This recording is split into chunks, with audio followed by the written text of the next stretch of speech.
Rekaman ceramah Bapak Lukman Hakim bulan Desember 2009 tentang salat khusyuk yang terdiri dari 15 bagian agar didengarkan seluruhnya secara berurutan untuk memperoleh pemahaman yang sempurna.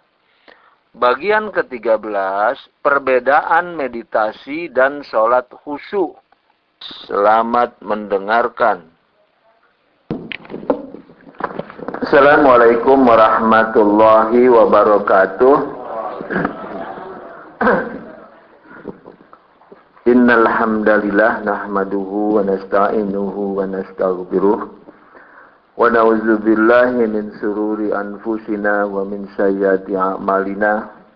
May yahdihillahu fala mudhillalah wa may yudhlil fala hadiyalah.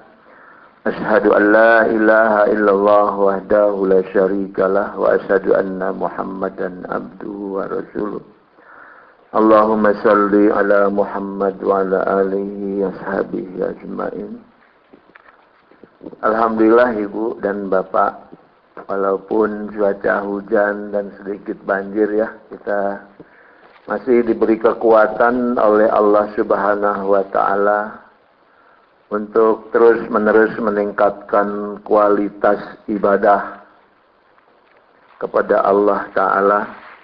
Mudah-mudahan Allah Ta'ala memberikan pertolongan kepada kita dan bimbingan di dalam jiwa kita untuk sampai kepada tahapan-tahapan yang dikehendaki oleh Allah Subhanahu wa Ta'ala. Bapak dan Ibu sekalian, sebetulnya kita melatih kembali di tahap ketiga ini, namun karena waktunya juga orangnya nggak begitu banyak ya, jadi kita lanjutkan saja dengan pembelajaran tentang sholat khusyuk ini. Beberapa waktu yang lalu kita pernah juga menjelaskan tentang bedanya meditasi dengan sholat khusyuk ini. Kenapa ini saya jelaskan kembali kepada Bapak dan Ibu sekalian? Di dalam prakteknya ada jamaah saya cerita begini. Pak Lukman, itu saya dikasih pelajaran sholat khusyuk oleh saudara saya. Saudara saya juga ikut pelatihan sholat khusyuk. Tapi setelah dipelajari, ternyata katanya sholat khusyuk yang mereka ajarkan tuh gampang sekali katanya. Itu gampang betul. Nah terus dia bacalah konsep kita punya. Dia bilang kok kita sulit. Nah gini loh. Jadi saya pilih yang gampang, katanya gitu. Saya nggak mau sholat khusyuk sulit-sulit kayak gini. Saya pilih yang gampang aja. Nah inilah Bapak dan Ibu sekalian, kita kejebak. Jadi tadi kita pengen pilih yang gampang, yang instan, yang mudah, yang nggak mau mikir, yang nggak mau apa. Disebut sholat khusyuk. Walaupun itu sebenarnya bukan sholat khusyuk, ya, dia milih itu. Kenapa? Karena judulnya sholat khusyuk, gitu. Terus kemudian ngerjainnya sangat gampang, gitu. Ini cerita aja nih. Jadi saya semakin perasaan saya tuh semakin tergerak aja, ya Allah, orang semakin sulit diajarin kepada yang sholat yang sebenarnya. Gara-garanya cuma cari yang gampang doang, gitu. Jadi semakin sulit. Mereknya sholat khusyuk, padahal dia bukan sholat khusyuk. Tetapi yang dibacanya juga dalil Quran juga. Nah ini yang masalah di kita. Ya kita kejebak pengen instan, kejebak pengen yang gampang. Terus dia bilang begini, kalau kita ngartiin, mengartikan, itu kita akan sulit, malah nggak jadi khusyuk pikiran kita, gitu. Jadi bukan begitu, kata ustadznya juga bukan begitu, katanya gitu. Jadi gimana? Jadi diem aja katanya, di hati aja diem aja gitu. Nah, gitu gampang katanya. Nah, gitu masalahnya. Nah, kalau udah begini apa gunanya bahasa Arab? Apa gunanya arti-arti dalam Al-Quran? Apa gunanya disuruh baca Fatihah? Apa gunanya Fatihah ada artinya? Apa gunanya suruh baca takbir? Takbir ada artinya. Gunanya apa kalau udah begitu? Apa gunanya ada salawat Nabi? Nah, gini masalahnya. Nah, jadi inilah masalah di kita. Padahal yang sebenarnya itu adalah sebetulnya kita harus menangkap mulai dari kata, arti, makna. Kemudian rasa terekspresikan baru bergerak. Cuman karena masalahnya dari kecil kita nggak pernah mempelajari itu, nggak pernah mengerti dengan baik, nggak pernah dilatih dengan seksama, jadi sangat sulit. Gitu. Tetapi kalau kita bisa latih dia, kita bisa pahami dia secara bertahap, dan berjalanlah sholat itu hari demi hari, bertahun-tahun, maka semakin hari akan semakin mudah. Begini sebetulnya. Semakin hari dia akan semakin mudah. Nah, tapi masalahnya sekarang orang pengen keburu-buru. Akhirnya kejebak. Ya. Padahal otak kita ini udah dikasih kemampuan oleh Allah Ta'ala dengan berbagai macam. Udah dikasih. Tinggal melatih.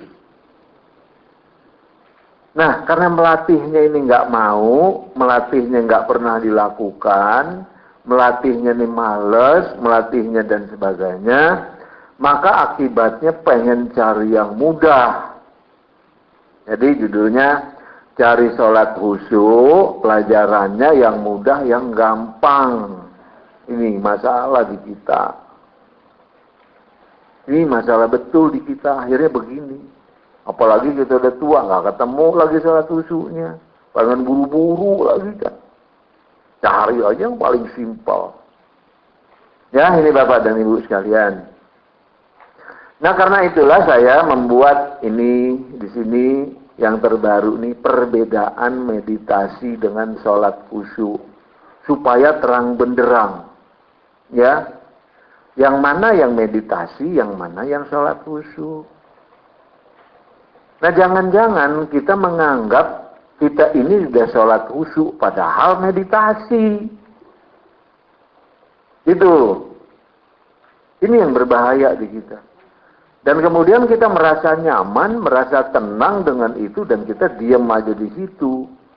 Dan bahkan yang lebih parah lagi, merasa hebat. Ini yang masalah betul di kita. Karena itu, Bapak lihat di sini ada 11 perbedaan antara meditasi dengan sholat khusyuk. Ya. Sekarang kita lihat meditasi. Meditasi itu ajaran Hindu atau Buddha. Ya. Sedangkan sholat khusyuk ajaran Islam. Itu yang pertama. Yang kedua, udah ketahuan. Ya. Meditasi itu duduk samadhi namanya, bersemedi. Diam gitu. Ya.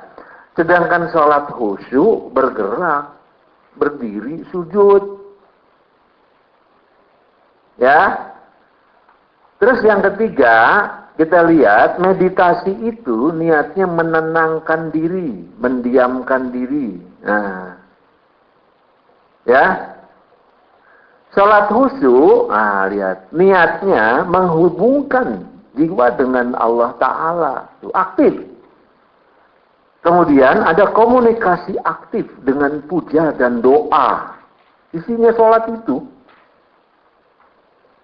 Ya, ada 3 perbedaan. Yang satu, diem aja gini tenang. Yang satu itu, sholat khusyuk itu tujuannya berkomunikasi dengan Allah Ta'ala. Nah, cara berkomunikasi dengan Allah bagi manusia itu, yaitu dia melakukan pemujaan, pengagungan, dan doa. Itu cara komunikasi. Ini komunikasi manusia kepada Allah itu. Makanya kita mesti benar-benar di dalam memuja Allah, mengagungkan dan berdoa. Itu aja komunikasi kita dengan Allah nih. Karena Allah itu kan bukan manusia. Dia nggak akan jawab dengan kata-kata. Ya, jawaban Allah itu akan ada kepada kita dengan caranya sendiri. Ya, kalau kita kan yang namanya jawab itu kayak omongan. Karena Allah itu tidak sama dengan apapun, maka jawaban Allah kepada kita dengan caranya sendiri. Nah, ini ingat baik-baik. Ya. Ini 3. Paham ya bedanya? Beda betul ya? Beda betul. Ya. Yang keempat, meditasi itu mengosongkan pikiran. Ya. Sedangkan sholat khusyuk itu adalah melakukan perenungan dan penyadaran diri. Ya, melakukan perenungan dan penyadaran diri. Gitu. Bedanya jauh kan? Kosongin pikiran, yang satu perenungan dan penyadaran diri. Nah, biasanya perenungan dan penyadaran diri ini adanya di pikiran yang lebih tenang, gelombangnya lebih tenang. Jauh bedanya ya? Nah, lihat. Meditasi, nah itu tanpa keilmuan. Artinya cukup aja ngosongin pikiran tenang, selesai. Ya, sedangkan sholat khusyuk itu harus memahami dengan baik siapa Tuhan itu. Ya, benar-benar Allah Ta'ala itu dikenali oleh kita. Dia dekat dengan kita, dia memahami kita, dia mengerti kita, dia maha gaib. Banyak sekali dia mengurus kehidupan. Tidak ada sesuatu yang serupa dengan dia. Banyak sekali keilmuannya tentang Tuhan ini yang mesti kita ngerti. Ya, kalau meditasi nggak perlu itu. Itu ya, jauh bedanya ya. Nah, begitu juga kita harus kenal diri kita. Kenapa? Karena kita akan melakukan pemujaan kepada Allah yang Maha Agung. Kita kenali diri kita sebagai hamba. Kenapa? Karena kita memang mau jadi hambanya Allah, mau memuja Allah, tentu harus tahu diri. Ya, makanya ada bacaannya suratul Fatihah, Fatihahnya juga harus dimengerti, dihayati, dijiwai. Bukan kosong.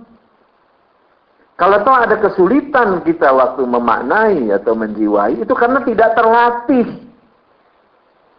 Tidak terbiasa. Nah, biasanya ngelantur. Nah, sekarang dipaksa untuk itu dalam tempo cepat. Kan susah memang. Nah, karena itu kita buru-buru cari belajar sholat khusyuk yang gampang, yang instan. Ya, nah, makanya kita dikasih judul sholat khusyuk yang diajarin meditasi. Ini masalah di kita. Lantaran kita nggak pernah melakukan itu, habis meditasi apa rasanya tenang gitu. Orang nggak pernah meditasi, kemudian meditasi ya tenang lah. Tapi itu bukan sholat khusyuk. Nah, kebanyakan orang karena awam, karena nggak ngerti, yang penting udah dapat lebih tenang katanya. Ya, sholat khusyuk juga dapat ketenangan, jauh lebih hebat ketenangannya. Cuman dia dengan keilmuan, dengan pemahaman yang betul. Ya, itu 5. Ya, makanya ini kalau tanpa keilmuan kan gampang Pak ya. Nah, duduk, tenangin pikiran, udah.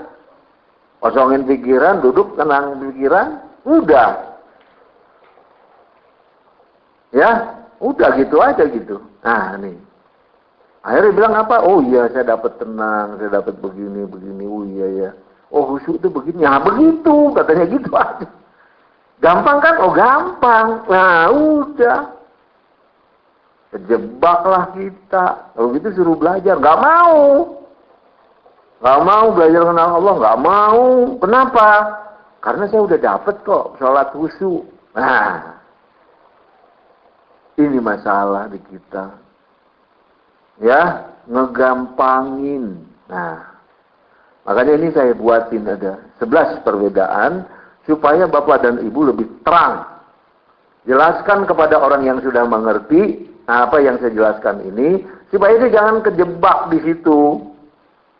Ya. Lihat.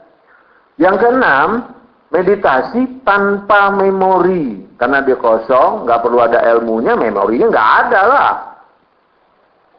Ya, memori ketuhanannya nggak ada. Pelajaran kajiannya nggak ada. Nah, sedangkan sholat khusyuk, nah memorinya karena pembelajarannya tentang Allah Ta'ala, karena perenungannya sudah bagus, karena penghayatan dan penjiwaan, memahami siapa Allah, nah memorinya ada. Nah memorinya itu, nah, kita kumpulkan pada saat sholat untuk direnungkan dan dijiwai, kemudian disadarkan diri kita. Akhirnya kita dapat itu kekhidmatan, nah, tumakninah, nah, kekhidmatan, ketertiban, tapi karena dia keilmuan yang bagus, ya. Nah ini, makanya prosesnya, nah memori ini dibangun dengan 3P, pembelajaran, perenungan, dan penyadaran diri. Hebat. Suatu hebat betul itu. Ya, nah ini kita lihat. Nah kemudian meditasi, nah ini ada kata-kata yang diajarkan oleh gurunya entah siapa. Itu aja diomongin gitu, diomongin meditasi apa yang diomongin oleh diajarkan ya itulah. Nah sebagian ada orang udah aja sebut Allah. Tapi nggak ngerti Allah itu, cuman sebutan atau kata-kata. Keilmuannya nggak ada. Itu sama juga kata-kata yang tak punya makna. Nah ini, di sini letaknya nih. Ya makanya pada saat kita juga berlatih, kita sebut Allah dengan pemahaman makna yang dalam. Pengertian-pengertian tentang Allah yang memahami, Allah yang menyaksikan saya. Allahnya kita sebut Allah, tapi dia benar-benar menyaksikan kita. Nah, sedangkan ada orang yang ngajarin salat khusyuk cuma sebut Allah saja, dia nggak tahu apa artinya, maknanya itu. Itu sama juga dengan kata-kata tanpa makna. Itu bisa diganti dengan kata-kata yang lain. Ya, kalau di dalam ajaran Hindu atau Buddha kan ada juga sebutan Tuhan mungkin.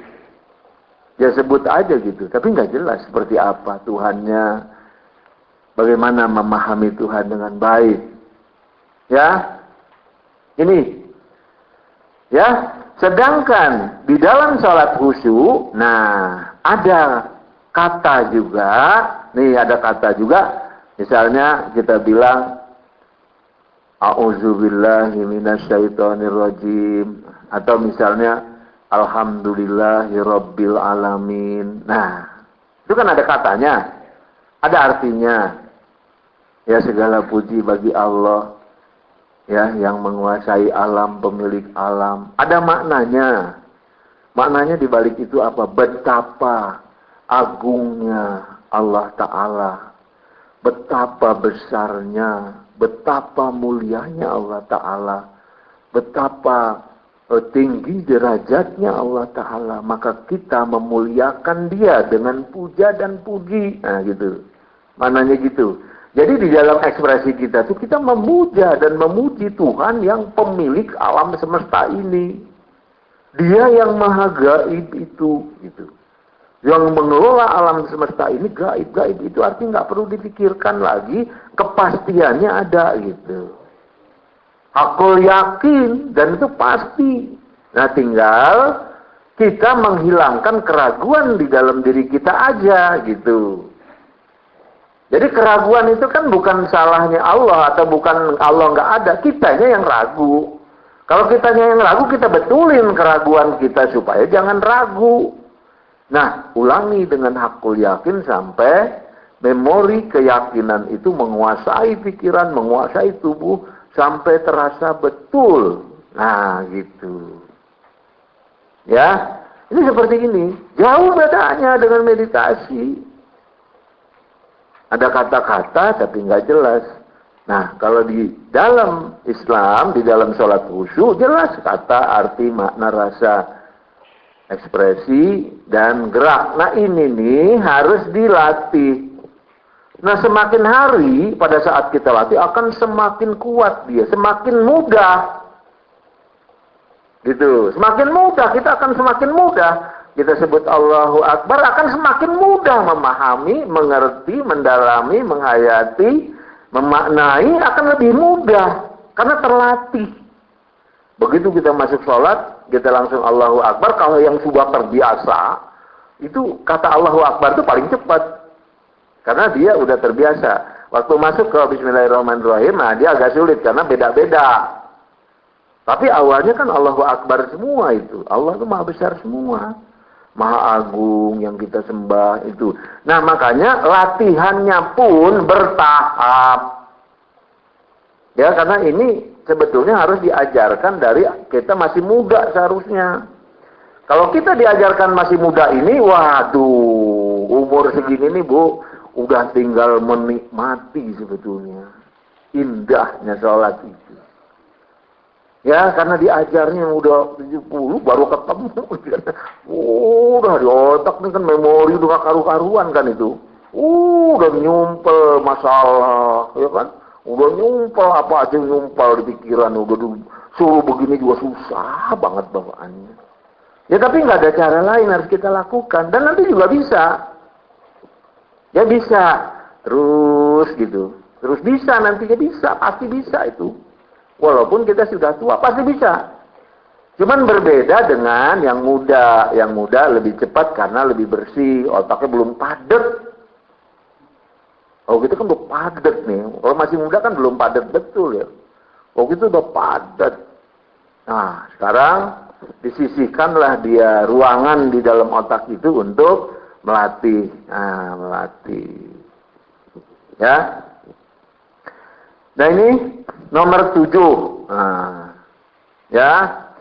Nomor 8. Meditasi itu menenangkan diri nggak jelas kepada siapa. Nggak jelas mau ke siapa, bukan nenangin diri itu. Nggak jelas. Yang ditujunya nggak jelas. Nggak ngerti. Meditasi bukan nenangin diri, nenangin pikiran. Ya. Nah, kalau sholat khusyuk jelas kepada Allah Ta'ala. Jelas didengarkan oleh Allah Ta'ala. Jelas nilai dan maknanya. Jelas semuanya. Ya tuh. Ini yang ke-8. Yang ke-9. Nah, yang ke-9. Kita meditasi. Kita tuh hanya diri sendiri kan. Jadi hanya untuk kesendirian kita sendiri itu. Tenangin diri namanya. Nah, sedangkan sholat khusyuk memposisikan diri kita, menyadari diri kita, menyadari menginsafi diri kita di hadapan Tuhan Allah Ta'ala yang maha mendengar dulu. Ya, mau ulang-ulang, maha mendengar dia saya nih, hambanya sedang memuja berdoa. Dia maha mendengar kita hamba. Saya ini diciptakan dulu. Dulunya diciptakan oleh Allah Ta'ala. Ya. Ya betul-betul ini. Saya diciptakan Allah Ta'ala. Saya sebagai hamba. Saya makhluk yang tak berdaya. Ya, Allah semua peran pada saya, punya peran yang utuh pada saya dan kehidupan. Dan saya sebagai hamba. Nah, dan saya sekarang kepada Allah yang Maha Raja. yang berkuasa penuh atas diri. Tuh. Ya, ini perbedaan ke-9. Bayangkan tuh bedanya jauh tuh. Ya. Kemudian yang ke-10, nah yang ke-10 Bapak dan Ibu sekalian, ya bedanya nih. Ini meditasi ini saya masih muda lakukan Ibu. Ya, jiwa bisa keluar dari raga. Betul, saya pernah ngalami. Ya, ini bukan omong kosong. Saya mengalami ini. Bukan omong kosong dan bisa benar-benar terjadi. Ya, kita bisa melihat diri kita sendiri. Ya benar-benar ini beneran. Kita tuh bisa jadi dua. Dan kita ada di mana saja. Kalau orang dulu disebut orang sakti. Kalau saya mah orang biasa.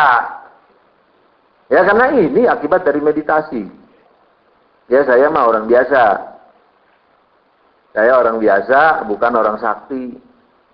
Tetapi hal seperti ini buat saya sudah biasa. Ya, makanya inilah salah satu mungkin ini alami saja gitu, alami saja. Karena saya melakukan itu, saya jadi tahu ada begini gitu. Nah, kemudian apa bedanya dengan sholat? Nah, lihat. Kalau sholat, jiwa dan raga jadi satu dalam tubuh. Ya, jadi satu dalam tubuh. Ya, karena kita menjadi hamba dalam hidup. Secara jiwa dan raga. Makanya sholat itu jiwa dan raga. Gitu. Ya, makanya saya sebut ini. Karena orang-orang banyak yang bangga. Kalau udah khusyuk, kemudian kayak gitu, kemudian nanti bisa keluar dari jiwa kita, raga kita. Padahal saya udah permainan saya ginian. Ya, walaupun memang belum tentu 1 juta orang satu bisa. Ya, tapi nggak perlu lah itu. Ya, karena sasaran kita adalah menghambakan diri kepada Allah Ta'ala. Ya, ini makanya saya sebut juga. Walaupun ini sebetulnya kalau saya sebut nanti menjadi orang istimewa disebutnya. Tapi nggak perlu lah. Kita nggak perlu jadi orang istimewa, jadi orang biasa aja. Ya, yang penting kita menghamba kepada Allah secara jiwa dan raga. Ya, nih perbedaan yang ke-10. Ya, terus perbedaan yang ke-11. Kalau meditasi, nah meditasi itu lama-lama kita punya kemampuan pribadi. Ya, kemampuan pribadi dari segi tenaga batin namanya. Dia bisa ngobatin orang lain dengan tenaga yang ada di dalam diri kita. Gitu. Nah, makanya sering-sering ada orang ngajar surat khusyuk bisa ngobatin orang. Sebetulnya nggak begitu. Ini akibat dari meditasi. Tapi itu aura-aura dia alami saja yang ada di dalam diri kita. Menjadi istilahnya tenaga dalam atau tenaga batin. Nah, tenaga dalam atau tenaga batin ini, Ibu dan Bapak, orang kafir bisa. Ya, orang musyrik bisa. Gitu. Jadi, nggak ada bedanya. Orang kafir bisa, orang musyrik bisa. Tenaga yang ada di dalam diri kita sendiri yang kita kembangkan. Ya, makanya orang kafir, orang musyrik itu bisa ngobati orang dengan tenaga dalam. Ya, nah bedanya dengan orang muslim, dengan sholat khusyuk ini, kita sebagai hamba Allah, itu mengandalkan kekuatan Allah Ta'ala, bukan kekuatan diri kita, itu bedanya. Dengan bermohon dan memuja. Jadi yang turun tangan itu kekuatan Allah yang luar biasa. Makanya mukjizat jadinya. Karomah jadinya. Tapi kalau dia dengan meditasi, itu yang keluar adalah aura atau potensi diri namanya. Itu orang kafir, orang munafik, orang fasik, orang apa aja bisa. Orang apa aja bisa ngobatin orang karena dia bermeditasi, nah, kemudian dia ada tenaga dalam yang dia himpun, nah dia keluarkan itu kepada orang dengan istilahnya tenaga batin lah yang bagus. Itu alami dan itu dilatih. Nah, tetapi orang-orang muslim, orang mukmin, dia tidak seperti itu. Toh kalau ada, nggak ada masalah, tetapi yang utama bukan itu. Yang utama adalah pertolongan Allah yang maha besar, maka jadinya mukjizat. Disebut dengan tawakal. Nah, nanti kita latihan, Bu, ya. Jadi nanti ada latihan-latihan, ada berkaca diri itu tawakal. Tawakal itu seperti apa? Tawakal itu kan ngomong doang, menyerahkan diri pada Allah. Tapi bagaimana teknisnya agar kita bisa melepaskan beban jiwa ini kepada Allah? Bagaimana teknisnya itu benar-benar dilatih itu. Kita kasih pengertian-pengertian baru dilatih. Jadi benar-benar total penyerahan diri kepada Allah, penyerahan segalanya kepada Allah Ta'ala, dan bisa dirasakan oleh kita. Nah, beda dengan meditasi. Ya, nah ini Bapak dan Ibu, sepintas lalu, nah, saya jelaskan kembali bedanya ini. Ya, karena banyak orang yang ngajarin sholat khusyuk kemudian ngobatin orang, nah itu dia bilang dari dalam dirinya sendiri. Ini udah, tapi ngomongnya ini sholat khusyuk gitu loh. Ini yang benar-benar berbahaya karena ini masalah-masalah di kita. Karena saya mengalami beberapa tahap, saya ngerti ini, jadi saya tahu bedanya secara persis, secara tepat. Ya. Jadi kita, Bapak dan Ibu, ngerti nanti. Oh, ini mah yang ini, gitu. Yang ini tuh kayak gini, gitu. Ya. Nah, inilah Bapak dan Ibu yang harus kita benar-benar mengerti. Jadi kita bisa menempatkan diri kita. Ya. Sampai di sini, ada yang mau bertanya? Nah, supaya supaya tuntas. 11 perbedaan antara meditasi dengan sholat khusyuk. Itu tadi masalahnya di lapangan. Ya, saya kebetulan jamaah saya banyak yang bertanya seperti itu. Nah, jadi gara-gara dia bilang di sana mah gampang, belajar sama Pak Lukman mah susah, itu gara-garanya. Jadi saya iya ya udah kejebak nih orang banyak. Jadi enggak, masalahnya bukan, jadi tidak mau Pak. Jadi udah enggak mau lagi itu belajar arti Al-Quran, bacaan Bismillahirrahmanirrahim, Allah Maha Pengasih Maha Penyayang itu dijiwai, udah enggak mau lagi Pak. Karena itu susah katanya. Udah kalau dia bilang tidak mau dan susah, sampai tua juga dia nggak akan mau Pak, masalahnya. Bukan nggak bisa. Padahal kan kalau dia bilang sekarang belum bisa. 2 hari lagi bisa Pak. Tuh. Nggak lama kok itu. 2 hari bisa tuh. Asal berlatihnya benar. Nah besoknya lagi, ya latih lagi yang bawah. Alhamdulillahirrahmanirrahim. Latih lagi. 2 hari bisa lagi. Ya kan? Padahal kan cuma 2 hari, 3 hari udah bisa.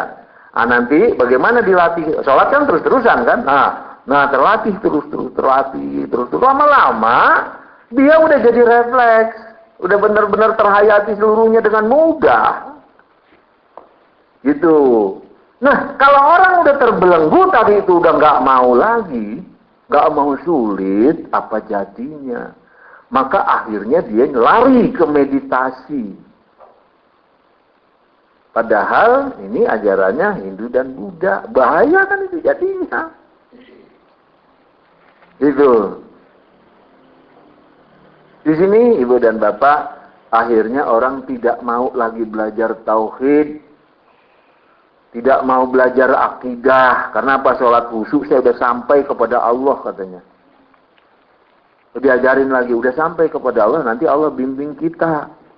Udah dia sebut Allah, bimbing katanya. Padahal yang bimbing setan.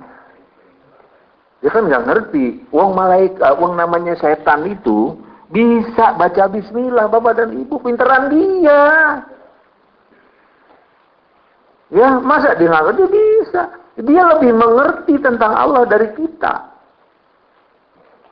Itu karena itulah pentingnya Al-Quran. Nah, dia merasa suci. Ya, zikir dia Allah, Allah, Allah, Allah. Nanti yang bimbing katanya sendiri. Ah, bahaya. Lagi Al-Quran mau dikemanain? Gitu, ya.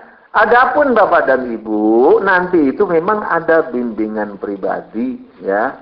Setelah Ibu dan Bapak memahami struktur Al-Quran dengan baik. Nah, tentu untuk dia lebih mantap di dalam dirinya, ada bimbingan Allah ke dalam diri. Setelah mempelajari Al-Quran itu, gitu. Dia posisinya seperti itu. Ya, misalnya, saya kasih contoh. Pada saat kita bilang Alhamdulillahirabbil alamin. Nah, gitu. Saya kasih contoh. Artinya segala puja dan puji bagi Allah, Tuhan semesta alam. Misalnya, gitu. Itu artinya. Kemudian kita mulai merenungkan makna keagungan Tuhan. Ya. Dari sana kita akan bertambah ilmu kita dengan perenungan itu tentang Alhamdulillahirabbil alamin.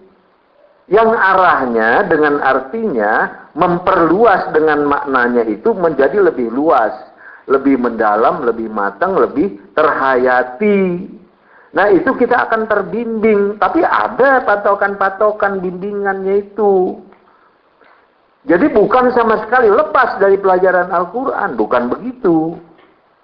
Ya, dia adalah penambahan-penambahan pada diri kita supaya kita lebih mantap. Itu yang ada bimbingan itu. Ya, nah sekarang orang kagak mau belajar Quran lagi, dia pikir udah zikir aja, Allah, Allah, Allah, udah Allah bimbing. Ah, belajar Al-Quran sama sekali enggak. Ah, ini tauhid dia nggak ngerti, Tuhan dia nggak ngerti, hidup dia nggak ngerti, Al-Quran dia nggak mau belajar. Ah, gitu. Akhirnya apa? Akhirnya dia berhalusinasi. Sebut Allah tapi berhalusinasi. Oh, ini kali Allah nih. Oh, ini kali Allah nih, gini. Padahal dia didampingi jin.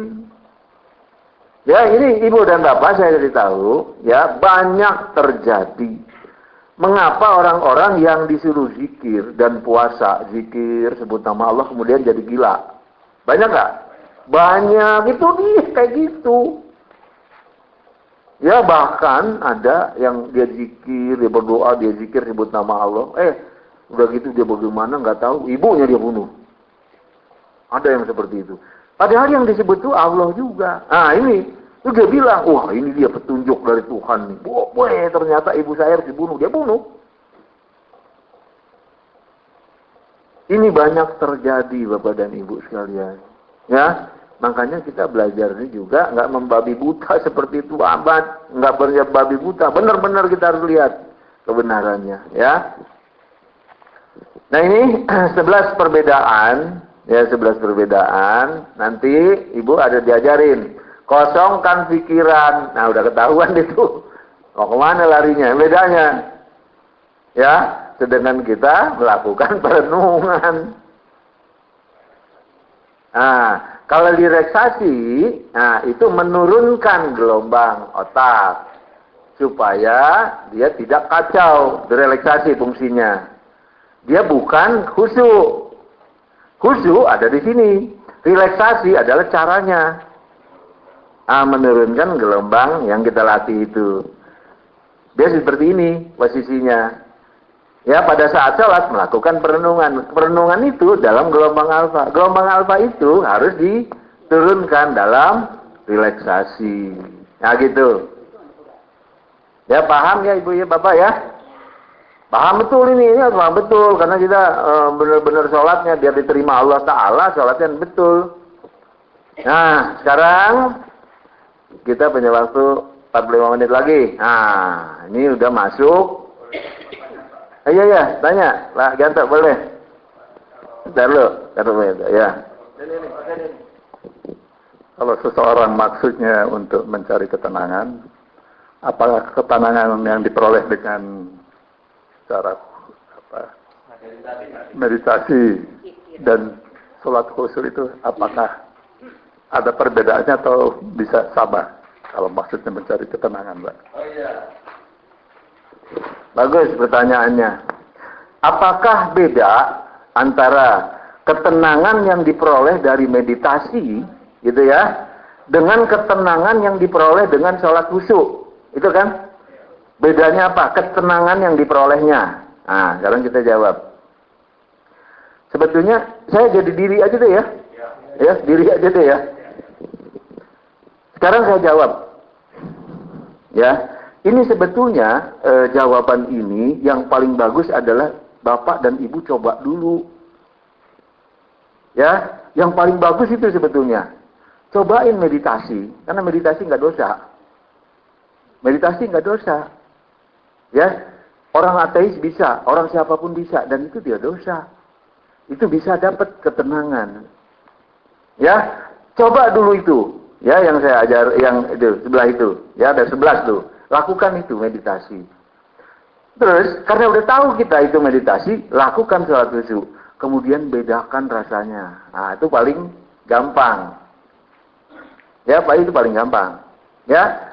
Nah, sekarang yang paling pasti perbedaannya adalah orang-orang yang melakukan sholat khusyuk itu, dia benar-benar merasa dekat dengan Tuhannya. Kalau dekatnya hati dengan Tuhan, itu menghadapi kehidupan, ya, karena Tuhan itu bersama dia. Tetapi kalau meditasi, itu ngosongin pikiran, dia tenang aja begitu. Begitu dia ada masalah kehidupan, dia berusaha menenangkan dirinya, itu hanya menenangkan yang sifatnya mencoba menekan supaya dia tenang. Tetapi kalau orang-orang beriman yang keyakinannya penuh kepada Allah, dia merasa Allah menolong. Dia merasa Allah membela. Dia merasa ini nih dinilai oleh Allah. Dia merasa ada harapan di hari akhirat nanti sebagai kebajikan. Ya, dia merasa dia punya bekal untuk nanti kematian. Ya, dia merasa bahwa kehidupan ini benar-benar bersama Allah Ta'ala. Ya, jadi apapun kehebatan, apapun yang terjadi, gelombang hidup yang hebat apapun, apa yang dia rasakan bersama Tuhan Allah Ta'ala. Tetapi, kalau orang meditasi, pada saat dia menghadapi dengan gelombang hidup yang keras, dia bingung. Dia menenangkan diri bukan karena yakin kepada Allah kalau akan ada pertolongan, bukan dia. Tetapi dia menenangkan diri saja, gitulah, bedanya jauh. Maka ketenangan yang akan diperoleh dengan sholat khusyuk adalah benar-benar merasakan bahwa kita didekat dengan Allah dan akan datang pertolongan Allah. Ya, bisa dipahami. Ya, kira-kira kalau yang seperti ini bisa berbeda nggak, Pak? Ya, beda jauh ya.